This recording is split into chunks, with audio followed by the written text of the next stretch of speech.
All right. I guess if everyone's ready to get rolling, we're going to get started. I'm really excited for this morning's Safety Council meeting. Alonzo Kelly is someone that we had scheduled before all hell broke loose, and he was supposed to be our awards banquet speaker. So obviously we had to reschedule him and then please could you at least come to us virtually. So he has agreed gracefully to share his information with us today. We have a few things to cover before then. Just some regular stuff that's on here every month. Just remember to use the chat feature if you have any questions. We are recording the webinar and that will be shared after the meeting. And again, always, if you have topics that come up that you're interested in hearing about, let us know. And a nod again to my steering committee for the Safety Council. They're the people again that help get these speakers and good topics and with great content. So we appreciate them. I don't know what's going on over here. Sorry about that. This is a slide again that's been in here since July, just kind of telling us that again, we're virtual. There's no reporting, no semi-annual reports, no attendance requirements. There's also no rebates right now.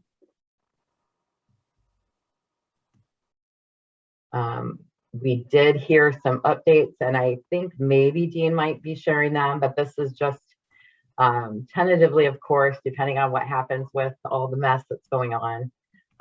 We are looking to return back to in-person meetings, starting with our July monthly meeting of next year. I believe the rebates, there's discussion about them being reinstated. There's going to be changes. They still won't be collecting annual reports from my understanding, and the attendance will be different. But again, that'll all be shared with you when it's finalized. I just wanted to kind of give a heads up. So, congratulations if you're here today. You could win $100. So that your name will be entered in that, and I'll do a drawing after, electronic drawing after the meeting, and you'll be notified and I'll get those to you.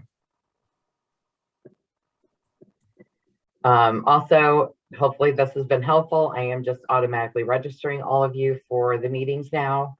If you want to forward the invite to anybody else, they can certainly register also. Yeah. Here's our meeting schedule out through June. May 10th is the only date that I haven't finalized yet. So if you want to take a look at that, again, this will be coming out after the meeting. Again, save the date for April 13th of next year for the second BWC mega meeting. Sounds like a really cool topic.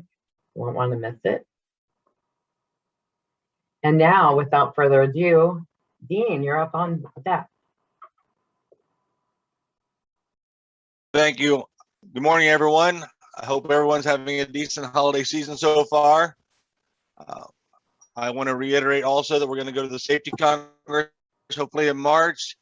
It's 2 days, so saving on gas this year. It's virtual again, and we hope to have that more interactive than we have in the past. It's going to look a little different for you. It'll look like you are walking into the building and you'll take your routes from there. So it's going to be a lot more entertaining and more interactive for you to enjoy the Safety Congress this year. We also have a medical symposium, a medical and health symposium, April 7th through the 9th, themed comprehensive care for an injured worker. So we want to get that to you. Also, it's free registration, so we won't have any charge to that, as well as anything else BWC Safety and Hygiene does for you employers. As mentioned, April 13th, we have the mega meeting coming up. So we're getting a lot of advertisement out for that. So everyone knows, keep that date marked off for April 13th. We as a division of Safety and Hygiene are not actively giving speaking engagements on COVID. Those of you that watch news every night, you know, it probably changes every night. So we don't want to get into any kind of misinformation with any of the other agencies that are in charge of that, the CDC, OSHA. So we're backing off of that, letting someone else take the lead on that. And that way we won't get caught in the middle of saying something that changed an hour ago. So that's one of the reasons why we are not doing that. The Division of Safety and Hygiene has a meeting with our administrator later this week. We hope to be given the green light to start going back out in the field more after January 3rd. So I think that's going to come to fruition. So I actually have my first stop time measuring on power presses scheduled the first week of January. So hopefully that won't have to get postponed. The industry specific safety program, the public employers need to finish the old rules at the end of this month. Starting next month, we will be under the new rules. The new rules are you don't have to fill out an SH-29 form. I know that's exciting news to all of you that like to fill out forms. But what we're going to do now is we just have to have proof that you did the activity that we required. So if you did a safety inspection, we need to show that you have actually made the changes or show that you've attended the training class, something of that nature. And right now we have it so you get it back to the safety consultant and we'll make those changes. Sometime in the future, I don't know how soon the future will get here, you'll be able to do that as a company on your own, and we'll need to involve the Division of Safety and Hygiene personnel. So looking forward to that. Last but not least, I want to wish everyone a happy holidays. I think a lot of us will be glad to see 2021 go away. Let's hope 2022 turns around, gets a little bit better every time. And it's just odd to say 2022. So I'm sure I'm not the only one that will be putting 2021 on all my notes and calendar events through January and probably February next year. So I wish you all well. I'm still a phone call away, 567-204-8913. And if I'm not your safety consultant, I will make sure you get to the right person. And I can get to Ben, to Randy, those are our industrial hygienists that cover the Lime area, and also to Craig, our ergonomist. So I'll get you those numbers. So when you're not sure who to call me and I'll get you the right person. Thank you all. Happy holidays. Thanks, Dean. Happy holidays. And thanks as always for your updates and keeping us in the know, reminding us of things we're supposed to do. So, yeah. All right. So we're going to get started with our main speaker. And our title today is The Intersection of Lived and Learned Experiences on Civility in the Workplace. And you'll see there a list of our learning outcomes. Obviously, critical thinking is involved in most everything we do. There's a generation discussion, understanding our influence and our experience influences the world around us, and then learning how to ask questions in the right way. So, oh my gosh, what is wrong? I apologize. I keep skipping back and forth. My computer is smarter than me. So here's Alonzo Kelly's photo again, because I know he loves that being out there. Here's some information about him. He's got a great background. He's a dynamic executive coach and a professor, 3-time best-selling author and radio host, because look at that microphone. You have to be on the radio with that kind of microphone. He's gotten global attention, and he's all about strategic thinking and planning and leadership development. His education speaks for itself. He's got a bachelor's, and just to show off, like 3 master's degrees and some other things in progress. So without further ado, we will turn this over to Alonzo. I appreciate that. So not my share. You can hear me, right? Yes. Okay. So this is how I'm going to do this. I have a tendency to, or a practice of talking to people who invite me into their space as family. But my mama taught me I can't do that without asking people's permission. So will you please jump in the chat real quick and tell me if I have permission to do this like we're family? Otherwise, I have you for an hour virtually and I have a PowerPoint, because I know people like options. So if you could please just jump in the chat and be like, yes, family, or no, family, or we don't know yet. Definitely. Fam, whoever said that, definitely at the cookout. Okay. Good. I appreciate that. And I got a thumbs up. Family's great. All right. So yeah, we're seeing your full screen, not speaker's PowerPoint. I don't have a PowerPoint up yet, Michelle, but I can share my screen if you want to make sure you're in the right place at the right time. So how about this? Can you see that? Can you see my screen? Michelle said perfect. Okay. So since we're family, and I tend to express my love to my family by leaving them with headaches in a loving way, this is my plan. I first arrive at this intersection with you believing that learning does not have to be painful. It does not have to be serious all the time, that you can learn serious things while smiling. The other thing that I firmly believe is that we have lost our ability to be civil in our discourse because we have no longer made it okay for a person to not know everything. So, family, I'm going to tell you right out the gate, I do not know everything, and it has been the most liberating admission in my life. I do not feel the pressure to know it all the time. I'm going to show my age a little bit, but am I the only one that still has their set of Encyclopedia Britannicas from a couple days ago? Do you remember that? Do you remember when it was okay if somebody walked up to you and asked you a question and you said, I don't know? And then there was this understanding that they may have to give you some time to get back on the bus and go home. Okay, I took the bus. Get back on the bus, go home, go in that cabinet that your grandmother would never let you touch, so you had to sneak it open and then crack open an Encyclopedia Britannica, and maybe you could remember how to spell the word, right? Do you remember that? I miss that. So for those that have seen me before or share a space with me, here's something you should know about me. I no longer allow people to use Google or the dictionary in my presence. I am not anti-Google, and I certainly support using the dictionary. What I am, though, is increasingly frustrated with people who have decided to stop thinking for themselves first. So in my space, what I do is I make it okay for a person to not know everything. So here's the trick. Here's the secret.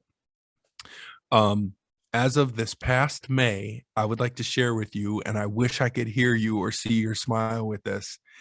As of this past May, it has been 8 years since I have been in an argument with another human being. It's been 8 years. Family, I do not argue. I remember the last time I argued with someone, and I just decided that day I was going to be allergic to it. So as of now, I no longer argue with people. Now they just have to, Google it. So here's though the secret to that, okay? Because I'm sure there are people who are questioning that. I'll give you the secret to it. The secret is, for anything important to me that is meaningful to me, I started out with one of two answers. It has been my experience, or it is my understanding. If you can start a statement out that way, you and I can talk about anything, whether I vehemently disagree with you or not, and you will still be right. You will be right. If you start it with, it has been my experience, or it is my understanding. So as a visual learner, here's what that sounds like in real time. Okay. If one of you asks me who makes the best hamburger I ever tasted, and I blurt out Burger King, I could see how some of y'all might want to fight.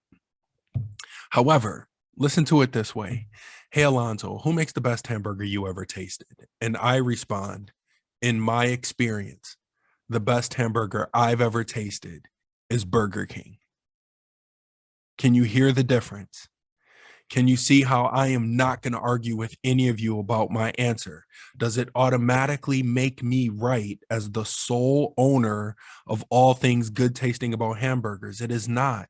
But what you did is you asked me a question rooted in my experience and my understanding.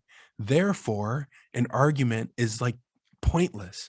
So if you answer with, it has been my experience or it is my understanding, and another person chooses to argue with you and you stay in it, family, I'm looking at you. I am absolutely looking at you. So thanks, Michelle, for the feedback. So what I'm going to do is I'm going to ask you a couple questions. I'm going to ask you a warm-up question. And so you're on your honor. No Google, no dictionary. No Google, no dictionary. Here's the question. What is your understanding of what it means to have a disability? If I don't let you Google it, I wish, I could hear some of you, but I'll let you land the plane or paraphrase in the chat box. What is your understanding of what it means to have a disability? So while you're thinking about your answer, I do want to distract you a little bit and share with you two things at once. I want you to notice how I ask questions. I have put you in a position to automatically be right. What I asked is, what is your understanding of it? What happens is people go, what is, or what does it mean? Or what is the definition of? Like they say it in such an affirmative way that it puts another person in a position, well, sounds like there's only one answer. So if I don't know that one answer, I'm probably going to get it wrong. And I don't want to be wrong. So here, let me Google. Versus, what is your understanding of what it means? Fair enough. So typically when I ask people that question, what is your understanding of what it means to have a disability? What people will say are things like having a challenge, doing something different, or difficulty doing what other people can do, or needing some sort of accommodation. Deb says, when you lack the same ability to do something as others would. I appreciate that. It is my understanding, you're automatically right, Deb. It is having some sort of challenge to doing an activity that most do not, right? All of your answers are correct. So what I'm going to do is I'm going to give you the definition, and then I'm going to ask you a follow-up question. And then all of this is a warm-up to why you came today, right? How do we think about these things? How do we understand these things, even in our discourse? And how can we remain civil? So here's the definition. Everybody sitting down or driving on Bluetooth. Anyway, okay, here we go. You are considered to have a disability. Oh, wait, hold on. Kieran's answer. In my experience, automatically right. It is the inability to perform some tasks that everyone else can do. Got it. Okay, here's the definition. So where I'm from, we do this like, what is your government name? So what's the government definition? So here's the government definition. You are considered to have a disability if you are unable to perform normal everyday activity without an accommodation.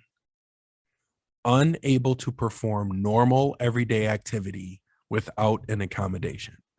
Everybody got it? Okay. So I'd like to violate my own HIPAA and share with all of you that I'm colorblind. I cannot see color. I arrive at this intersection with you that if we were all in the same physical space, I have no doubt you'd all be beautiful and you'd all be wearing the same color to me. So based on the definition, do you understand me to have a disability? Unable to perform normal everyday activity without an accommodation. This question is fun with safety people. I can't see color, so do I have a disability? What do you say? What do you understand it to mean? Yes or no? So a few yeses are coming through, right? So because of the way that I asked the question, you are automatically right. So then here's my next question. Will you please identify something normal every day that you can do that I cannot? Normal every day. What is happening in your head right now is critical thinking. How do I understand things? How do I apply meaning to them? Unable to perform normal everyday activity. Okay, so Stephanie says, see the colors at a stop at a traffic light. So we'll put that under the bucket of driving. So Stephanie, I would like to share with you, I do have a driver's license. Please do not call the sheriff's department on me. but I also live my life in patterns. I do know top means stop. Top means stop. So if we stick in driving for a minute, right? Can you think of a single accommodation that the Department of Transportation has made for me?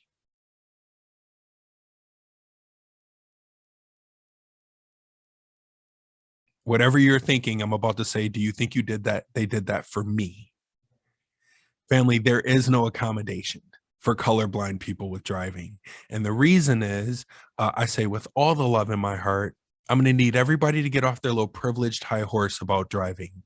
Driving is not normal. Driving's not normal. There are 300, and I'm going to round up, 340 million people in our country. Less than half of them drive. Driving's not normal. I saw something related to so Brian says the shape of them. That's actually a pretty good answer, Brian, except they didn't do that for me. They didn't do that for me. So if you want me to come visit you in Ohio next spring or in the fall and see all the pretty leaves changing colors, I'll come. Stupid things look like that all year to me, but I won't ruin your joy. Seeing color change in the season is not normal. Family matching clothes is not normal. I've seen a number of those. You can't think of a single thing related to your job you couldn't do if your socks didn't match your shirt. When you get dressed every day, you do that for each other. I live the simplest of lives. All of my clothes are on the number system, should I choose to care what I look like.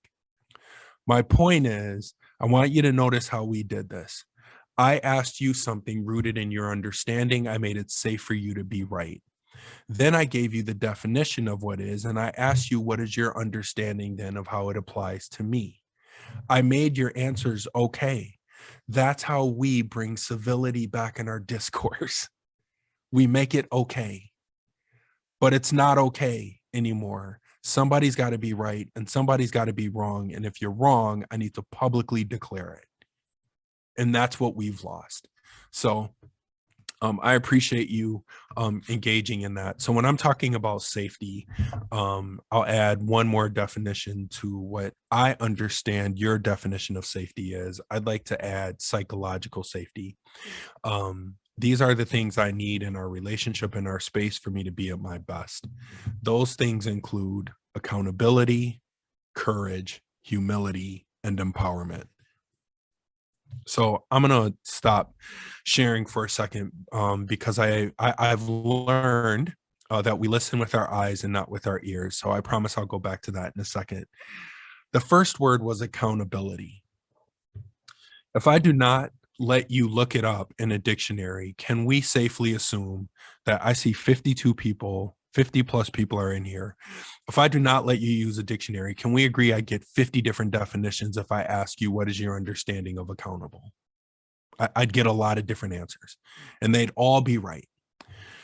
Here's though, if you look it up later, here's what it would read: accountable, in a position to explain the result or the outcome. That's it. That's all it means. In a position to explain it. Family, what I think we've done is we've weaponized it. We have turned accountability into a weapon, a billy club that we walk around our workplaces beating people with. So why would I say that? Here's what I mean by that. I'm going to stare at my chat box, and I'd like for any of you that has ever received in your stellar careers the most accountable employee award to identify yourself. Don't worry, I'll wait. Nobody I know has ever received that. Can you crickets? Hey, can you name somebody that's ever received the most accountable employee award? You ever heard of it? But I bet that's what we say. You know, this is the only time I hear it at work. You know, Alonzo would get more work done if he held himself more accountable. You know, that team would produce better results if there was more accountability on that team. So let me get this straight. When I do hold myself accountable, I will not be recognized for that. But when it's missing, that is your weapon of choice. So here's what it sounds like in real time, because I'm a visual learner. You're going to walk in the room and you're going to ask me as a member of that team and others in the room, hey, what happened here? And I'm going to raise my hand and I'm going to say, okay, the way that I understood what you wanted, here's what turns out I misunderstood. I got it wrong. It led to this outcome. I see what happened. This is what I'll do different. So this doesn't happen next time. So if I do that, are you going to give a brother a plaque or are you sending me to HR? Because if you send me to HR, guess what I'm never going to be again? Furthermore, there were people who watched you do that. So guess what they are never going to be, because they were in a position to explain it, but they saw what happened when they explained it. So we're all going to stare at you like you're crazy. I don't want to get beat with the very thing you want me to be. That's what I mean by safety. So in a position to explain, I cannot hold you accountable for things you cannot explain. You cannot hold me accountable for things I cannot explain.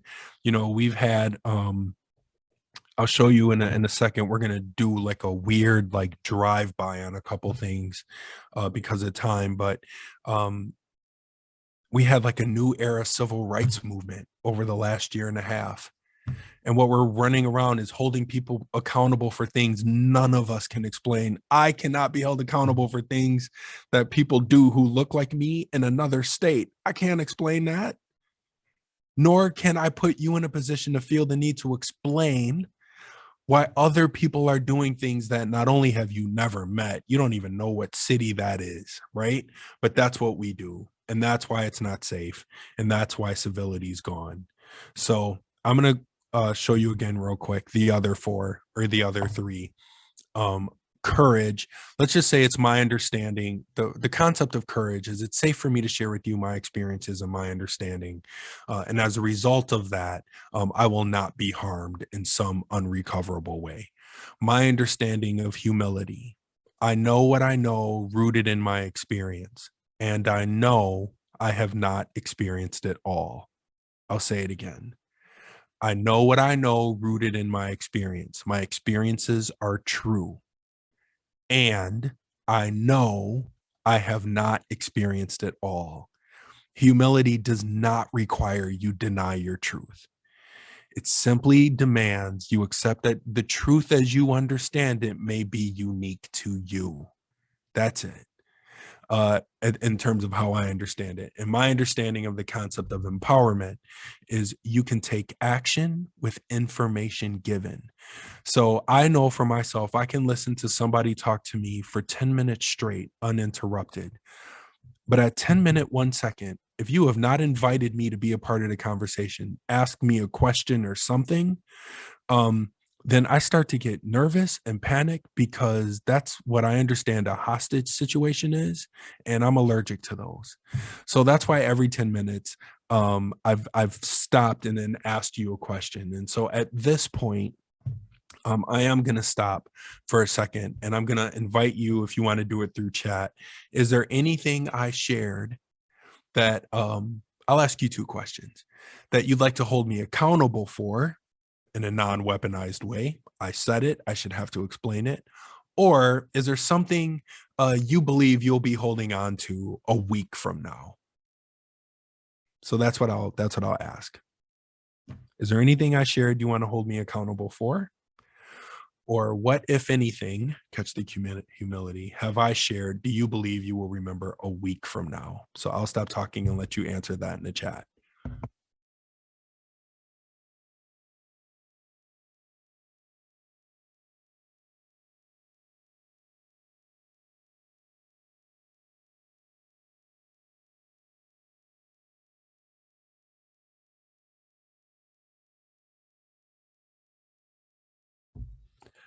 Denise, how did I explain empowerment? It's my understanding that to be empowered is to have the ability to take action with information given. So, so for me, like if I'm in a meeting with you and that meeting is longer than 10 minutes, And when the meeting's over, I have no idea what I'm supposed to do with that. That does not leave me feeling empowered. Like I can and should do something. That's what I understand it to be. I'm going to start having a yearly accountability award. Tony, you better invite me. Michael, never thought of accountability like that, and will do my best not to weaponize it. I appreciate that. Samantha, boom. Is that the sound effect? Steve, I believe that I remember your fantastic point of view. I appreciate that. Breath of fresh air that has been missing for years in our society. Steve, I would like to tell you that that is the kind of language that makes me want to run for office, except I don't know how to play fight, so I stay in my lane. Somebody talks about my kids, it doesn't go well. And I think politics has made that okay. I appreciate your definition of humility. Please include your understanding of the definitions. If I'm understanding your question correctly, so my understanding of accountability is in a accountability, in a position to explain the result or the outcome. That's what it means to be accountable, in a position to explain it. It's not about explaining good or bad, just I was there, I can explain it, or I was a part of it. My understanding of the concept of courage, the way that I understand courage, is it's safe for me to engage, or it's safe for me to share with you my experiences and my understanding. And as a result of that, I won't be like fatally harmed. Now, remember, we're talking about psychological safety. My understanding of humility, I know what I know rooted in my experience. And I know I have not experienced it all. Humility does not require you deny your truth. It just accepts that the truth might be unique to me. Like Burger King makes the best tasting hamburgers. That is true to me.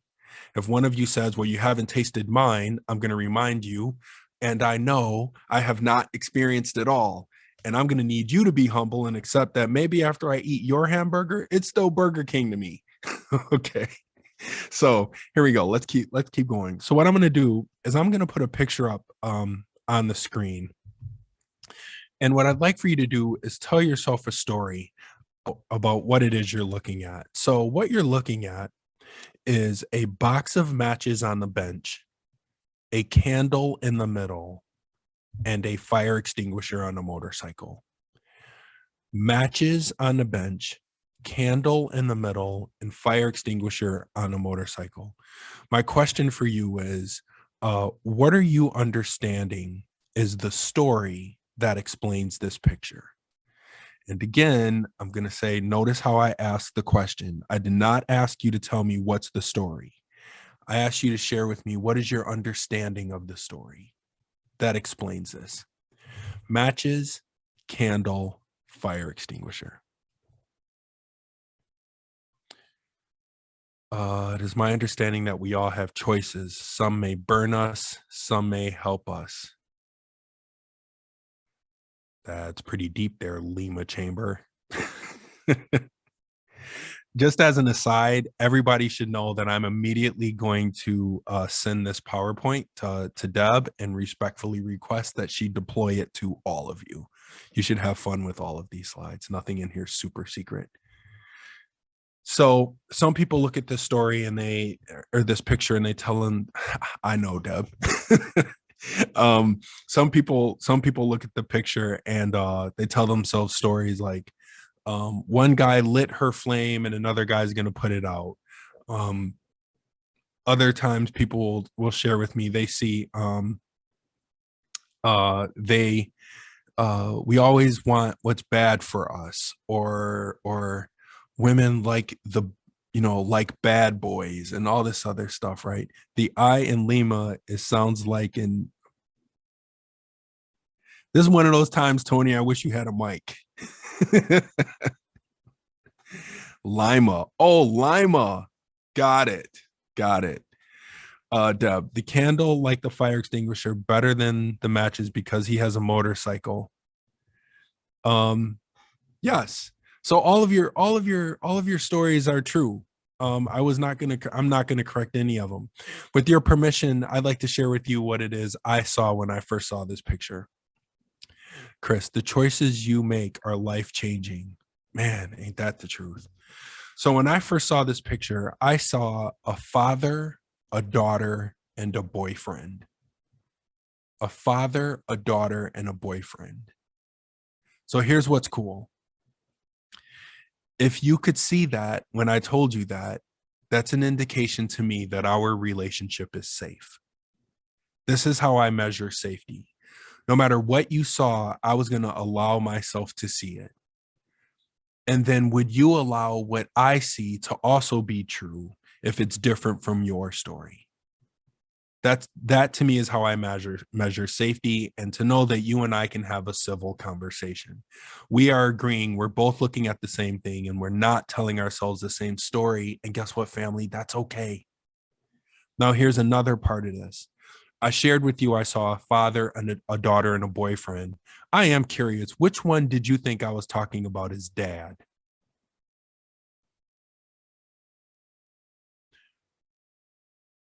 So Chris says matches, Michael says matches. Everybody's like matches. Here's the thing. I'm not going to say you're right or wrong. All I know is I never said. I never said. I said I see a father, a daughter, and a boyfriend. And as I was talking, you were applying meaning to my story. I never even said. And family, I think that's what we do when people start telling you a story or they start sharing their experiences. Our brains move so fast that we won't even let the other person finish their story, because we're like, oh, okay, dad must be on the bench and dad is sad. I never said that. Oh, dad must be on a motorcycle, flexing on boyfriend on the bench. I also never said that either.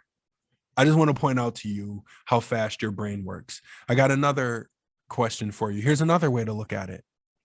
What happens if you leave a candle lit forever? Why is motorcycle dude always bad guy in our stories? What if motorcycle dude isn't there to hurt her, but there to save her?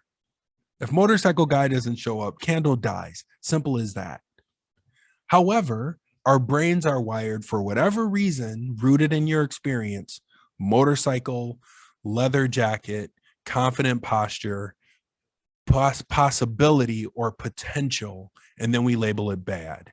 Now, maybe I'm in my feelings a little bit because I ride a motorcycle too. But people who ride motorcycles are not all bad guys.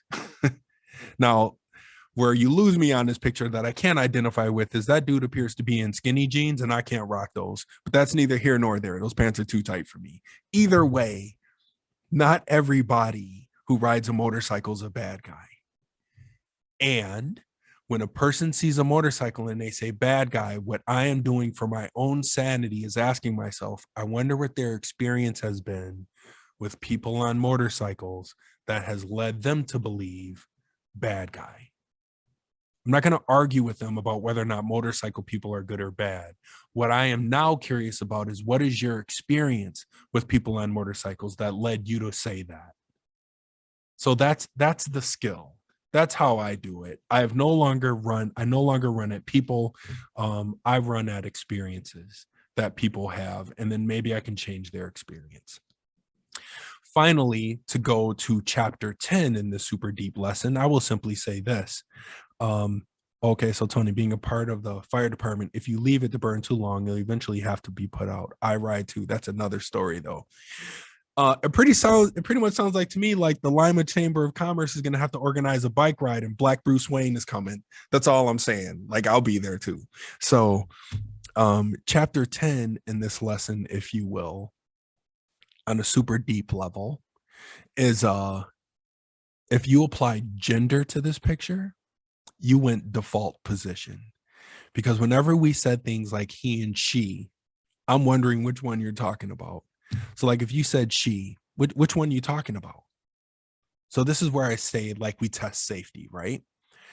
I do understand that everybody is applying she to candle, but if I ask, are you sure? In a safe relationship, your brain would go, oh, well, I mean, it is almost 2022. I suppose it could be any of them or none of them. However, If a person will not allow motorcycle or person on bench to be she too, we're going to end up arguing about the gender of a doggone candle. And I do not know how to do that. That's my point. So when you get this picture, show this picture to people. It's a way to, as I like to say, psychologically disarm the room. Hey, we're going to have a conversation about work, but before we do that, I want you to look at this picture. What is your understanding of the story that explains this picture? And let everybody tell you what the story is, and let everybody be right to set it up that, okay, now remember, we were all looking at the same thing. We're all telling ourselves the same, a different story. We made everybody's story be right. And then put up the real thing. Hey, what's the story that explains what happened here? They've proven they can do it. We're all looking. We are not telling ourselves the same story. Everybody's right. So now how do we understand how you arrived at that's the story? That was the instruction. That was the assignment. Run at the experiences and understanding. So that has been 10 minutes straight. I'm going to check in with you again real quick. Is there anything I shared that you'd like to hold me accountable for in a non-weaponized way?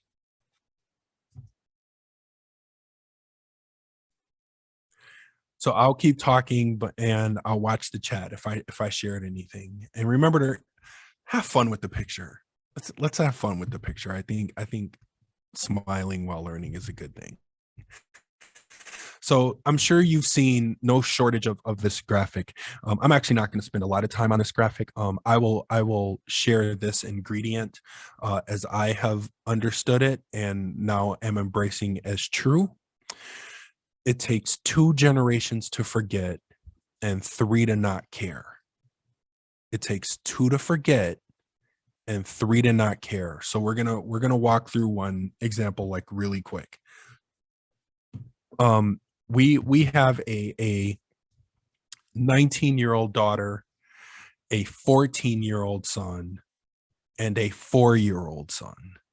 Our 19-year-old daughter name is Trinity. Our 14-year-old son's name is Mondice, and our 4-year-old son's name is Jarrell. Okay, so real quick, where are my DC Comics fans? Who's Jarrell? Anybody know who Jarrell is?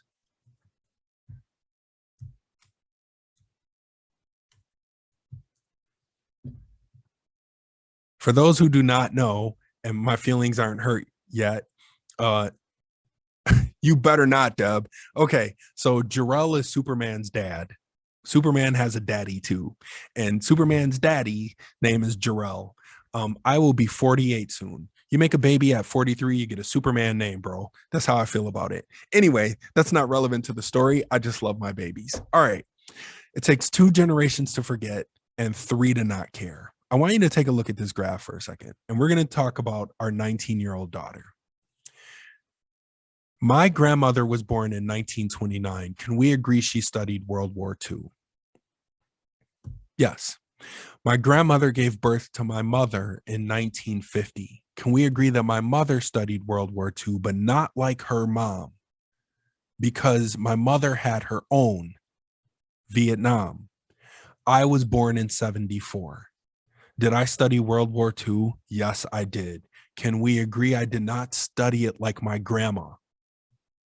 Of course, because I had my own Operation Desert Storm.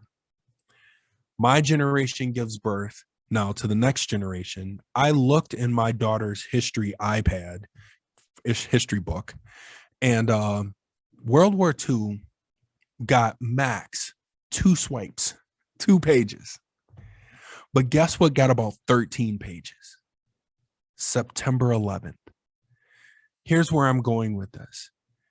All of that I understand. I think war is unfortunate, but stick with me on the point I'm making. I understand what happens across generations. It is only a problem when my daughter's great grandma looks at her and says, "You kids don't care about nothing." Now we got a problem, because then I will defend that next generation of kids if their great grandparents do that. And I say, yeah, you're right. They do not care about the same things you care about the same way. My daughter does not care about World War II like her great grandma.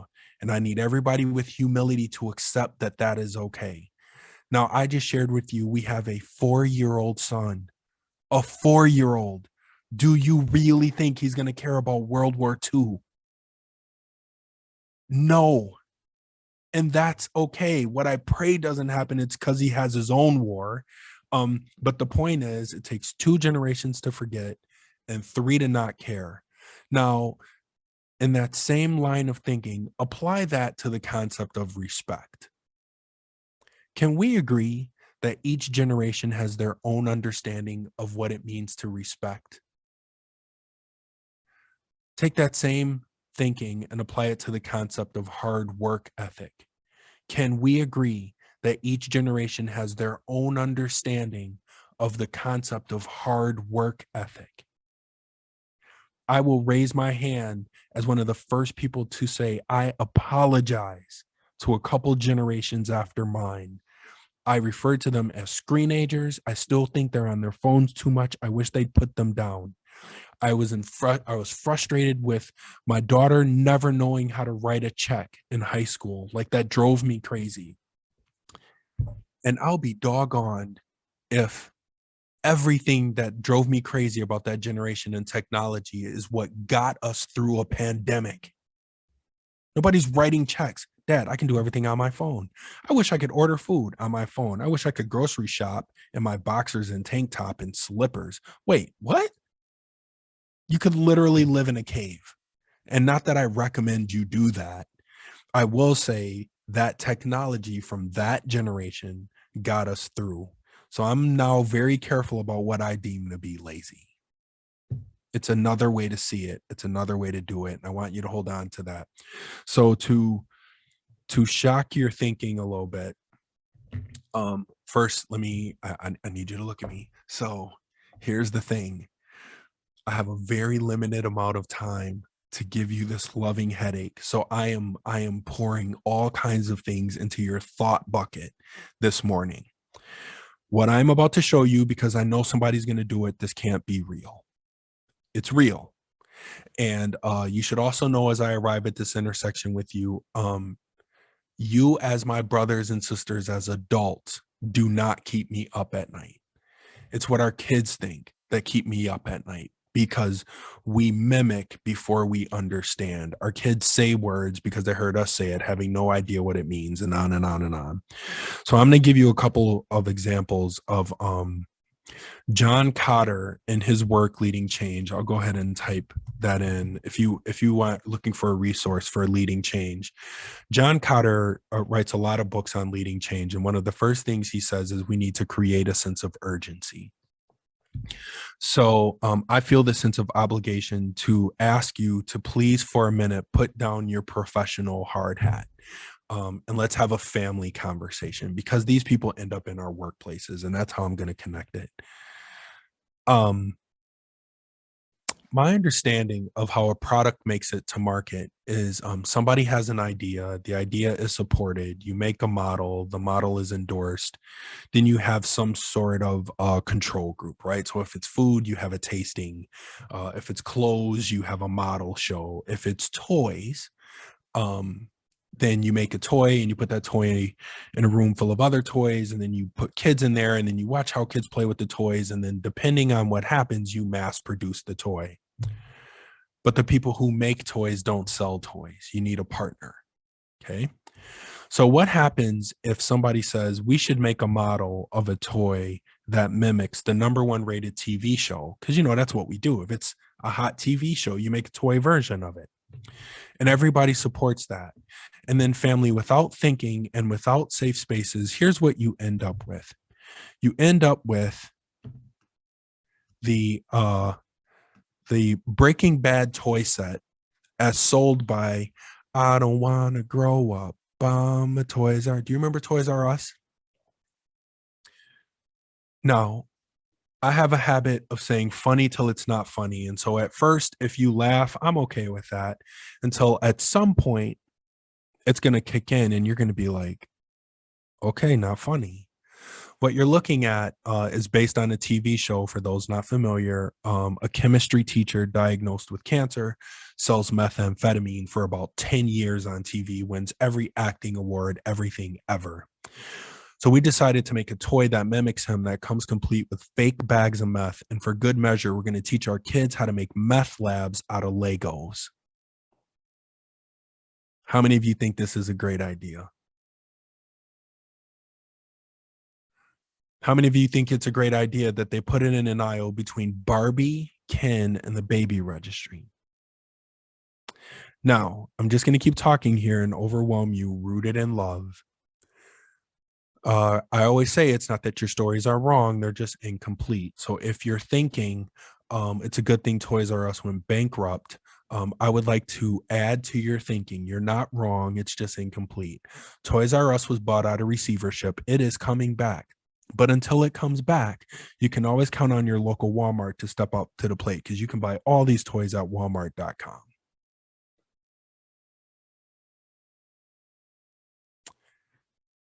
This family is why I feel we have lost civility in our discourse. Now, with your permission, can I tell you another story? Remember, we're all looking at the same thing. We're not telling ourselves the same story. With your permission, I'd like to tell you what I see. Can we agree that Breaking Bad is not the first drug dealing TV show? Can we agree on that? Have you ever seen a toy that looks like a black teenage version of me and a fake bag of weed and a Lincoln Log trap house sold at Toys R Us? So then my question for you becomes, why not?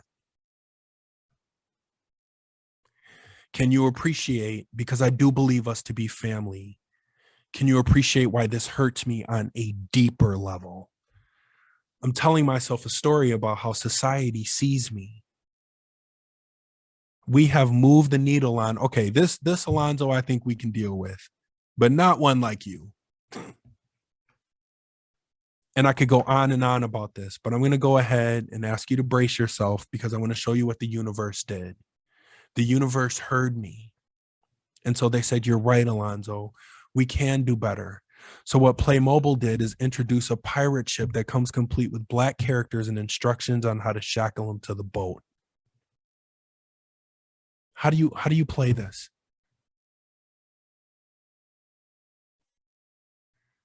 This is why I see you well beyond your workplace.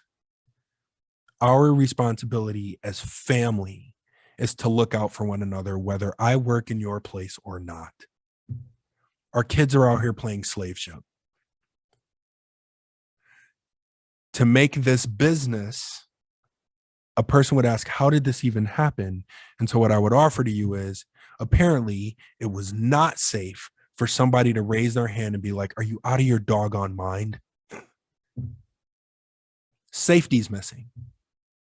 Accountability, courage, humility, and empowerment. It was not safe for me to stop this toy if I work at Playmobil. And for the record, there is no such thing as a Playmobil store. So Playmobil never apologized to me. Target had to do it. Well, what about this one? Because I'm going to lighten it up a little bit. None of this is funny, but I'm going to lighten it up a little bit. Are you familiar with crying rooms? So what you're looking at when you Google this later, if you Google crying room college campus, here's what you're going to see. For those of us old enough to remember, you remember phone booths? So we are erecting phone booths in the middle of dining rooms and libraries on college campuses. It is important you understand where you find it. In the middle of the room, in the dining room and the library, on college campuses, where if you are stressed out, you can go in this room for about 10 minutes. It's soft lighting, stuffed animals. And when you're anxious and stressed out, you can go in there and cry it out for 10 minutes. And I do know how this makes me feel. And I will say to you, even though I know this is still recorded, I find this to be ridiculous. This relationship has to be safe enough for me to share that with you. And the next generation does not see how we manage anxiety the same. So here's where I'm going to need you to think this through in a funny till it's not funny way. If you do the math, follow me on this, right? In elementary school, I had access to a crying room. We'll make this up. I had access to a crying room 1st through 8th grade in the front of the classroom in front of everybody, or in the dining room. And then I get to high school and there's a crying room in the dining room and in the library, and everybody knows what I'm doing in there. And then I get to college and it is there for 4 more years. If you're doing the math, that is 16 years. Can we agree anything you do for 16 years straight or have access to is quote unquote normal? So if I accept that job posting from you and I accept that job, where's my nearest crying room? At your workplace.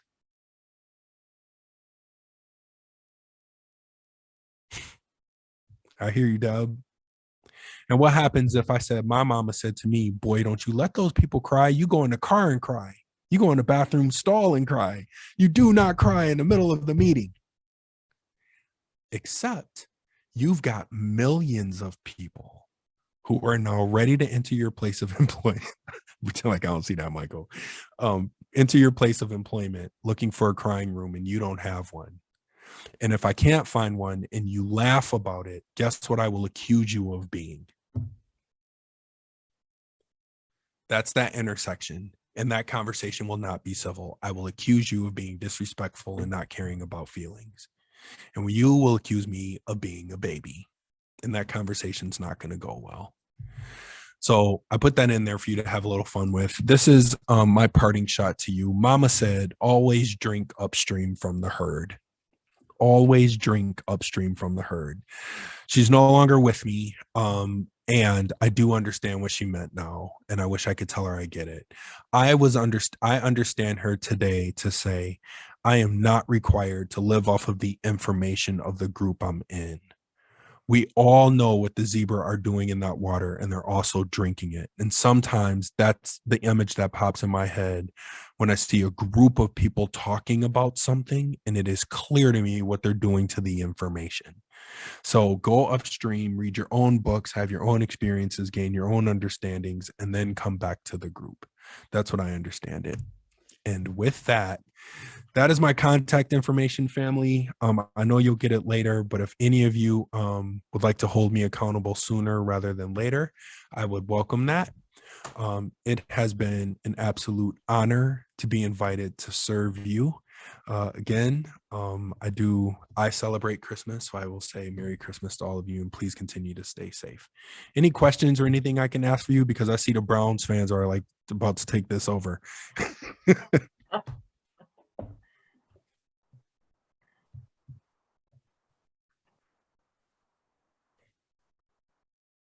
I don't know how they're doing that, and then I'm not getting in. So let me go ahead and put my hometown in there. Detroit versus everybody, people. Yep, I said it. Oh, great. Thank you, Stephanie.